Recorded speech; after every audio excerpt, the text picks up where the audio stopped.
Welcome back from the commercial break. We are still Smart 24 TV, analyzing the economic policies of our country and looking at the available economic opportunities.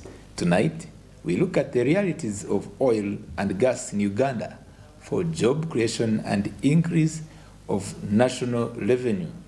And we've gone it through together with our dear guest once again. It's a pleasure to be with you, Madam Sarah Birungi Banage, and again also Mr. Alex Muhwezi. As we come toward the close of this session, we come to jubilate a bit that as if, so far where we've reached, Madam Banage she's giving us hope that after 30 years of waiting, oil became oil. I want to join with the chorus. Because we said, this oil. Is it actually 30 years? Since the 1930s? Since the 1930s, then 86. Then, of course, everyone has been asking, but Mzee, when I talk of Mzee, now the Mzee. They say Mzee has been telling us about oil. How long? And some have been coming with a version. That's why we come with this talk show. Because at times, we as Smart 24, we inform, we clear air, saying this oil is being taken by few people.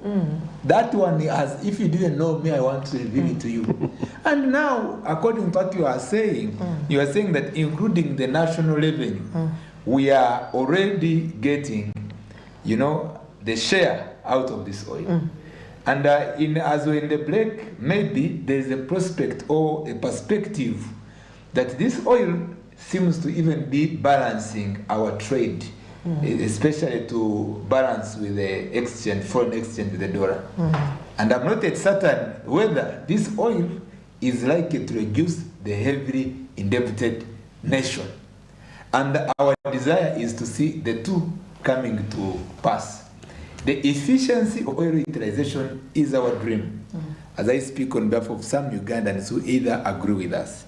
And as I conclude and call Ngil back on board, Madam, and then after him, the total expenditure by the international oil companies in Uganda during the period of 2017 to 19 was well above Ugandan shillings 495.2 billion shillings. So I'd like to hear the efficiency in this transaction of oil, how it may address the fears of Ugandans and what's the prospect of a better utilization of this oil. We can have 5 minutes with you and also Mr. Alex. Okay, I wanted to clarify that we talked about phases. Yeah, you talked about it. And then we said that this phase we are in development just before production is the one that brings in the most money that you cannot not feel as a country. So this phase alone, having signed in February, for the next 3 years, approximately $10 billion is coming in by these international companies. 10 billion? 10 billion. Every month? No. Okay. The 10 billion is to construct. Okay. It's what is over these next 3 years is what's being done. The contractors, the accommodation, the food, everything is happening. A lot of money in a very short time. In the 3 years of this phase, 10 billion is coming in. Now you cannot not feel it, $10 billion, because you see, people, if you translate to activities, subcontractors are getting jobs. Those who are accommodation, do you not see all these new apartments going up? There are no new Ugandans born to live in them. It's because the need for that market is there for all the influx of people coming in this development stage, in this construction phase. So apartments are full, accommodation is full, both Kampala and down Kaisotonia, the Hoima, the place is full and buzzing with activity in terms of living. Now, if people are living, they are eating. And so those who have created associations are providing those who have got the contracts to provide food, they are eating. Real food now, catering services are happening. But they are also falling sick. So this is a period that an influx of the people have come in. Those who have come to the tier one contractors, those they've subcontracted, and those they've subcontracted at all levels of service.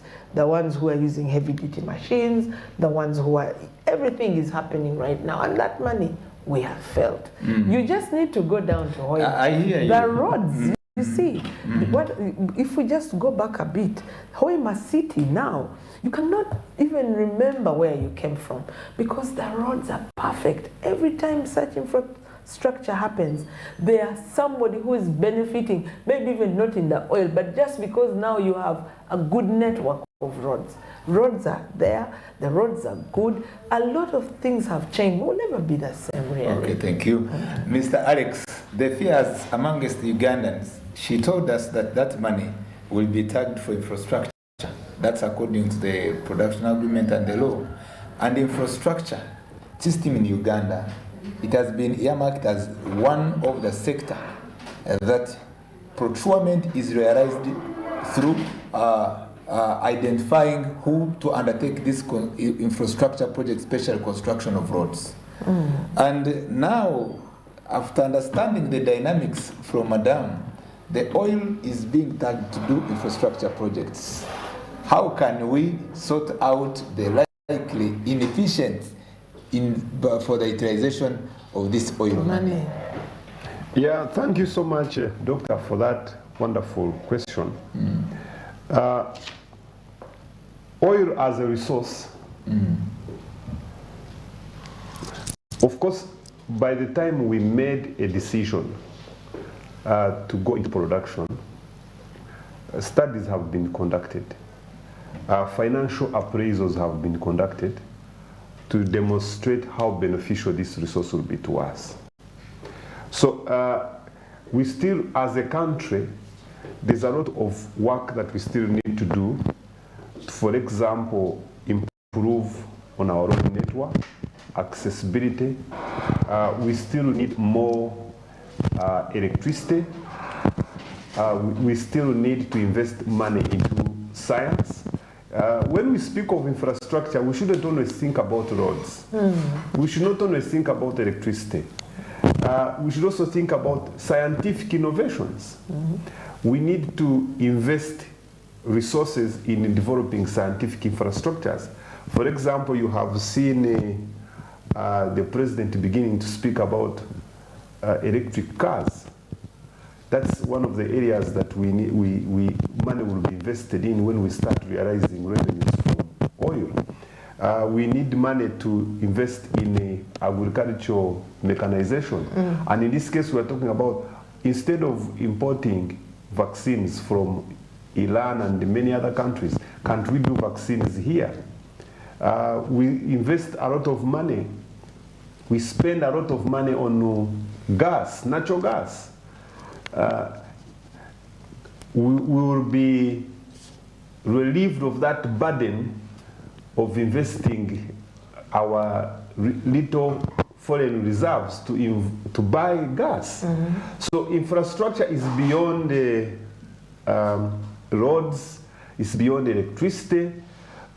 Actually, this money, once it starts flowing, it's going to help us as a nation to generate capacity to tap into Ugandans' talents, to innovate and make us a very independent and sustainable economy. And of course, you realize that we have been spending heavily. We have been borrowing heavily to fund infrastructure. Once this money comes in, definitely the borrowing will go down. Borrowing will start to significantly reduce, and definitely, will, as I said, will be sustainable and economically independent as an economy. But what needs to be very clear to our viewers and to our listeners is that there are adequate regulations in place to govern how the revenue will be spent. Number two, we also have to appreciate that our needs as a country are not static. They keep changing over time. Yes, we can say we have earmarked money for roads, but I don't think in the next 10 years our problem will continue to be roads. there will be other emerging issues. For instance, I can chip in a bit. We are having a need, and it's a serious one. We've been analyzing these policies here. We don't have sports academies, which sports sector, right, has been realized to be a contributory factor in GDPs of world economies. Yeah. That's one. Then two, we have a challenge as a country in the area of infrastructure where our Uganda Rural Corporation, it is just limping. It is almost nowhere. It's completely out of as he has stated it, and of which would have reduced the cost of doing business. So we agree together, but now the transit of this money to the infrastructure where it matters is a streamlined policy that Ugandans seem to be interested in, to know that this money is going to go here and here, where all of us by dialogue, we believe that oil is coming as a blessing, not a curse. That's one, as you come in, sir. Two, there's also another alternative apart from the two, which is saying, for instance, this 495.2 billion, why not get 195? Each district gets at least 1.2 billion, and it goes to develop the local developments. You can come on and give us your analytical view, sir. Thank you so much, Doctor, for that question. One, I am privy to the fact that you have been in the corridors of Parliament. Yes. And you know our budgeting process. A very detailed and structured process, and very inclusive. So, determining how this oil is used is subject to this budgeting process. I have a query on that. And before you have a query, yes, it's subjected to this budgeting process, which is led by our members of Parliament, who hold authority in trust of us who voted them into office. So we have some kind of comfort that our able members of Parliament will at all times able to represent the needs of this country. The idea of sitting and saying, since we have earned the 400 billion, let us share it according to the districts, I think that kind of budgeting is outdated and it has issues. Thank you. Let me come to you. Yes. We would like to refer to some countries which have done the same. And of course, Uganda is not an island. We analyze these policies with a comparative analysis. We have seen how USA has done it and have done well by locating a percentage at the federal level and at the state. To me, in my analytical point of view as I moderate, it seems to be fair. Nigeria does the same. They get the oil fund and they put part of at the provincial level, federal states too, and central.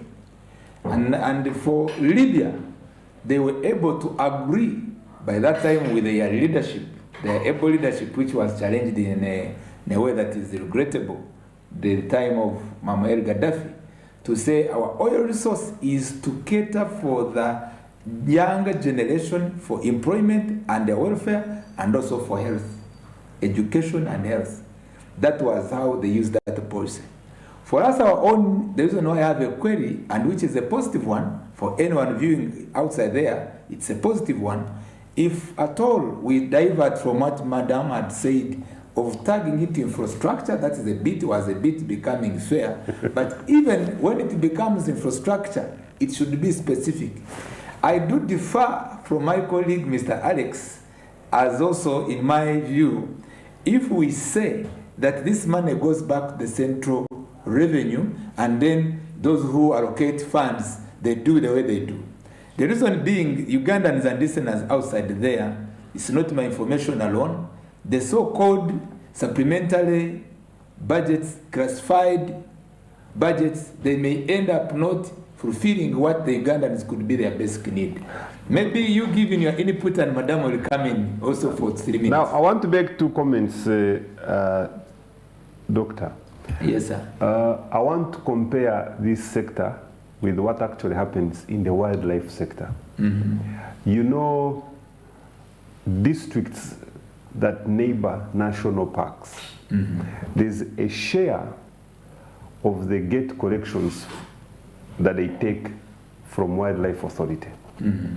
You have already seen this happen, and I think you are aware, you know very well this has been happening, especially like in Rwanda district.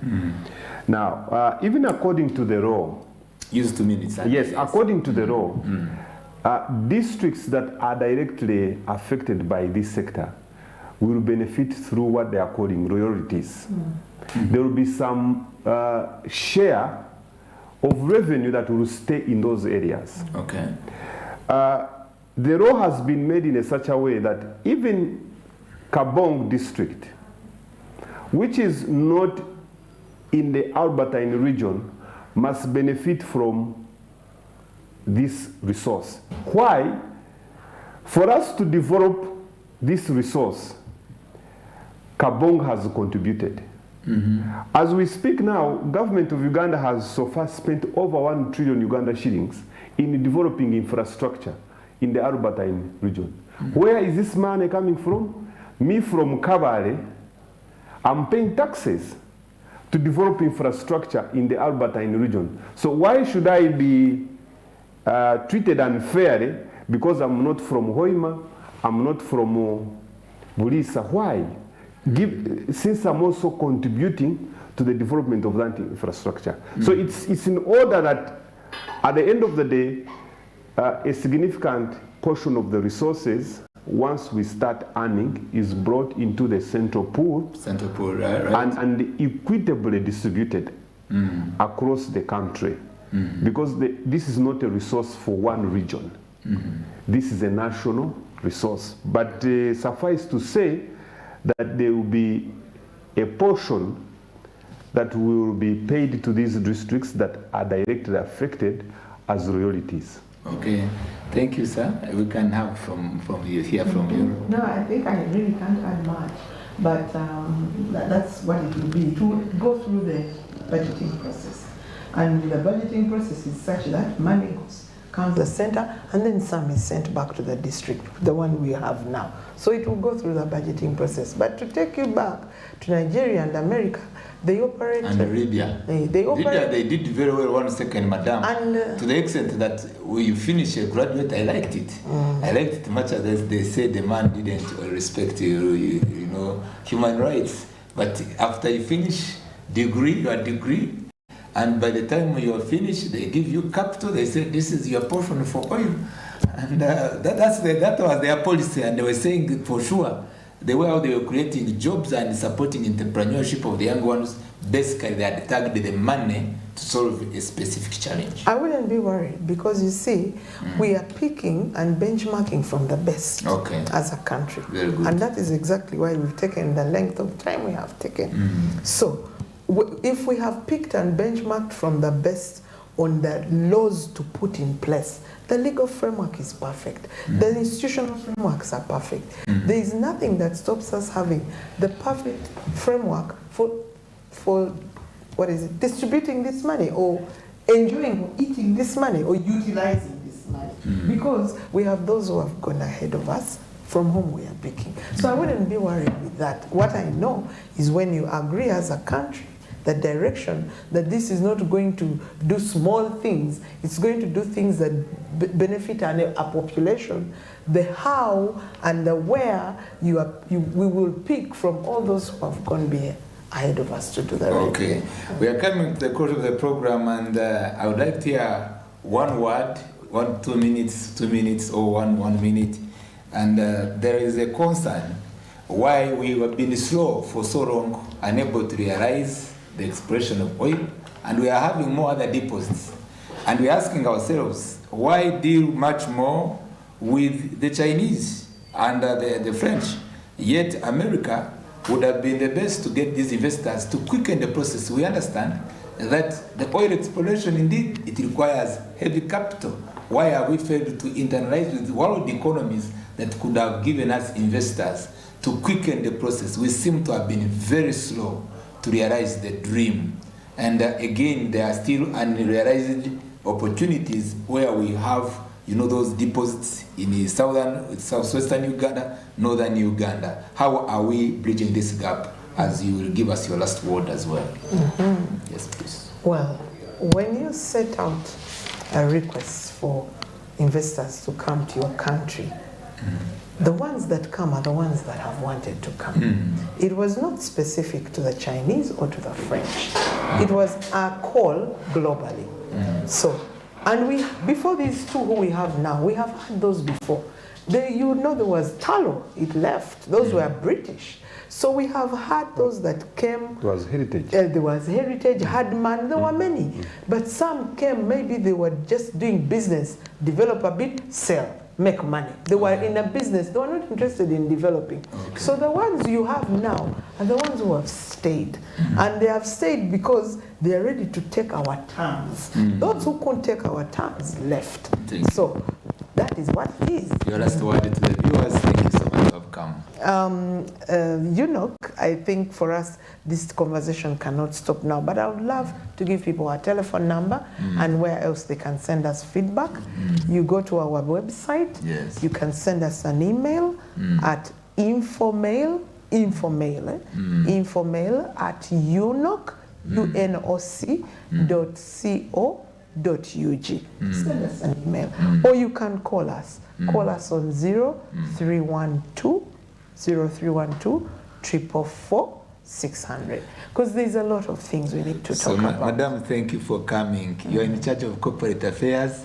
Make sure, please, that you also consider us in business as Smart24 TV to continue creating awareness in this way, how we have done it today. Absolutely. Oh, that's a good promise. Sir, please, you can also give us your last say. Thank you so much, Doctor, for this show, and I'm happy to have participated in this show with Sarah from UNOC.